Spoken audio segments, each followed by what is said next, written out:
Hey, this is Haas from GNAT News. You know, I can count on my hand the extraordinary teachers I've had in my life. That's how rare they are. My sons had such a teacher, and to this day, if I mention the man's name, they smile. That's how fond they are of this man and of the memories that they share together. Well, recently, this teacher, Jeremy, did a very scary thing. He stood up, he opened a door, and he stepped into the light. And he revealed to his friends and family the deep darkness, sadness, loneliness that he was feeling inside. He did this not only to help them understand why he had changed, but he also began to wonder how many other people around him were feeling the same way and just didn't know how to express it, didn't know how to seek help. So he thought maybe by telling his story, he could help a lot of people. To me, that's another sign of an extraordinary teacher. I asked Jeremy if he'd allow me to send his story out into the world more, and he agreed. So here's Jeremy, his story, in his words. Hi there. For those of you that don't know me, my name is Jeremy Pratico. I'm a 5th grade teacher in Arlington, Vermont.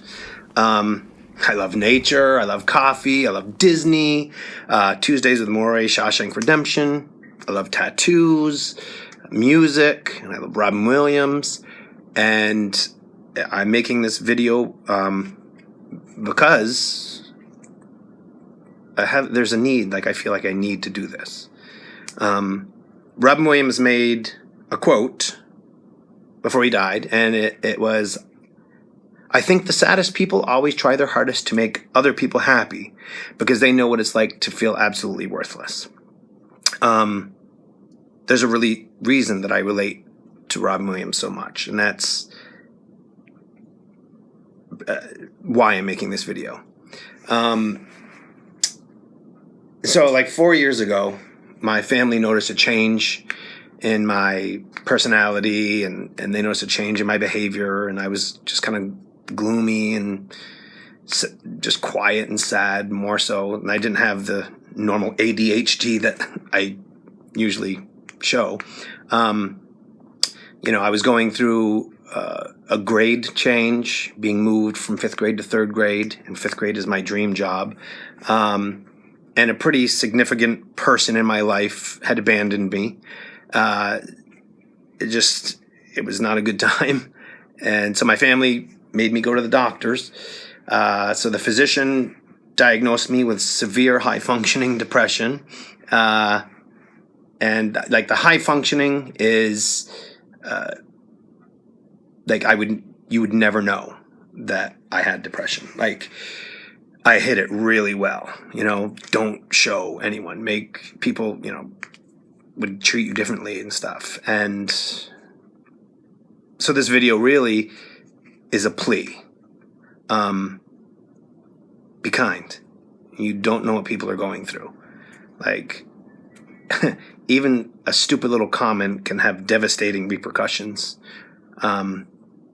Depression is a horrible, horrible thing. I wouldn't wish it upon my worst enemy.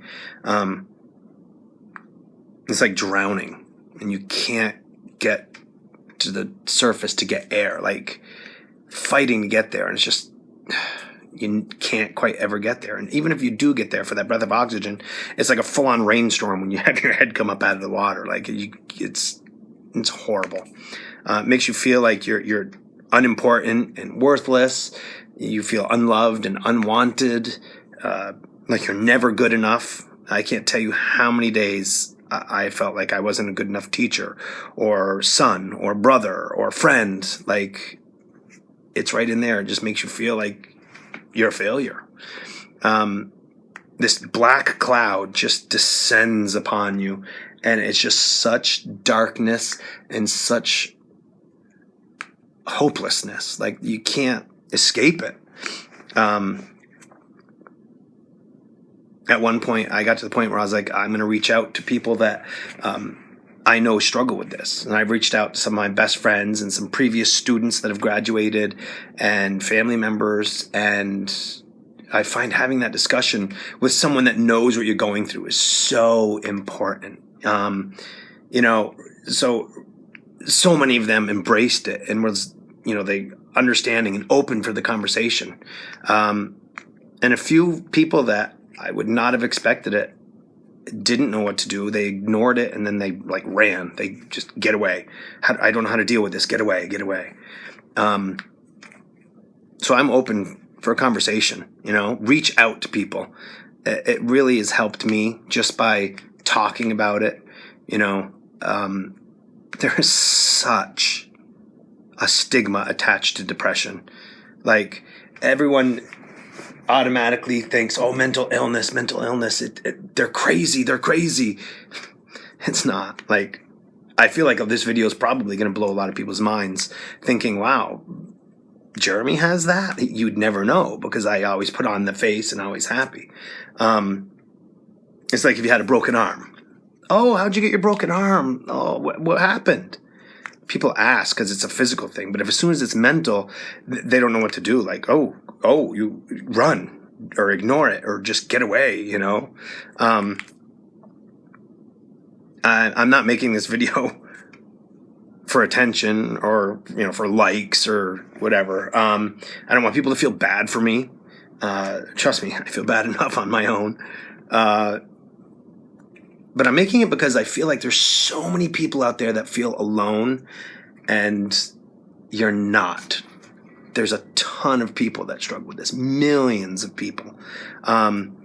Trust me, I felt that alone. And once you start reaching out to people and having the conversation with people, it is such a huge deal.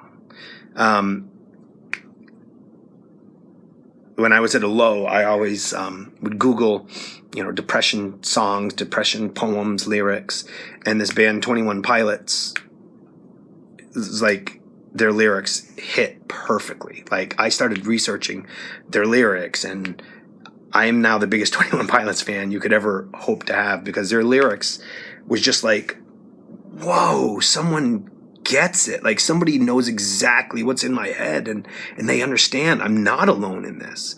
And so by the 21 Pilots saving me like that, it really opened my world up to, wow, there's tons of people out there. So by me nervously putting this video out there, and nervously is the right word, like I'm scared to death to post this. I'm scared of the judgments because our society judges people immediately. Right now, even my thing, I'm thinking when I hit post, people are going to be like, oh, he's doing it for the attention. Oh, he just wants attention. It's not. I'm doing it because I want people to get rid of that stigma and talk about it, you know, like this video hopefully will make someone else say, wow, that's exactly how I feel. And maybe I'll reach out to Jeremy or someone else and have that discussion. It's so important to have people. Otherwise, it is such a lonely thing. So I urge you to reach out to someone, even if it's me, or if you don't know me, reach out to me, Jeremy Pratico on Facebook, and we'll have a discussion. Because I feel so unimportant in the world that by you reaching out, it'll help me too. Like, we're in this together. If you struggle or if you don't struggle, it's something that we can do together. So, with that, I leave you with be kind to each other. Talk about it. Let's get rid of the stigma. I love you guys. Be good to each other. Be kind. All you need is love.